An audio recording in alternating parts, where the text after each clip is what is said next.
Välikaminatest oleme eelnevalt rääkinud, vaataks nüüd lähemalt materjale. Mida siin antud objektil kasutatud on siis?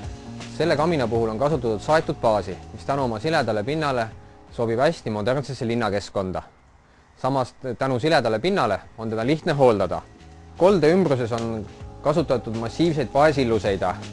Samas on siin kasutatud ka päris palju heledat krohvi, et see üldmulje ei mõjuks nii kivisena.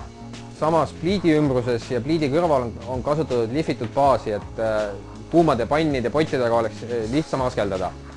Töötasapind on tehtud puidust, et ta jätaks pehmema mulje. Selle kamina puhul on kasutatud läbipaistvat katust, mis võimaldab maksimaalselt ära kasutada meie kliimas nappi päiksevalgust.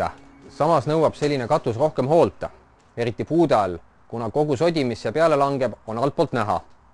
Selle kamina juures on kasutatud laudpõrandat, mis kivipõrandast on jalale soojem ja tasasem, mis võimaldab paremini paigutada aiamööblit. Samas kolde esine ja pliidi esine on tehtud paekivist, et oleks olemas nõutud ohutussoon, et koldest välja lendavad sädemed põrandale liiga ei teeks. No nagu sellegi kamina nurga puhul on see toimiv sama hästi ka väliköögina, on Koltsil teisigi häid näiteid. Mis materjale siis veel on kasutatud? Nüüd selle kamina juures on kasutatud murtud baasi, aga eriliseks teeb selle see, et see on laotud ilma seguta, ilma vuugita. Kivid oleks nagu kuivalt üksteise peale pandud. Töö on küll oluliselt keerukam, kuid lõpptulemus selle võrra nauditavam. See nii-öelda ilma vuugita ladumine on see, mis välja poole paistab, et seest ikkagi on ta selline kindel nii-öelda müürsepatöö. Sissepoole on ikkagi segu pandud, et see müür korralikult püsti seisaks.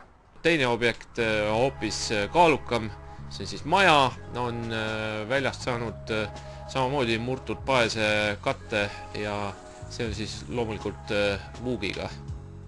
Jah, maja välisfassaad on laotud nüüd murtud paest aga vuugiga ja seda lihtsalt sel põhjusel, et seda on oluliselt lihtsam laduda. Ilma vuugita ladumisel me võib-olla laoksime seda siiamaani.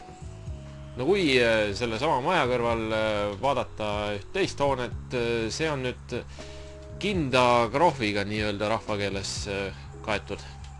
Jah, see on nüüd maja, mis meil viimasel hetkel õnnestus päästa rahvases nii levinud hõõrd- või ussikrohviga katmise eest. Ja seal sai kasutatud maja nurkadesse sai pandud paeplaadid, ustele sai ümber tehtud paekivivõlvid, samuti maja sokkel kaeti paekiviga ning ülejäänud majast krohviti heleda kinda krohviga.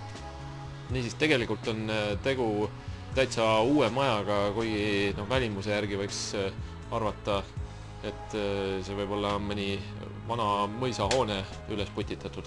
See meie taotluslik mõte oligi, et välimus jätaks mulje, nagu oleks tegemist vana hoonega.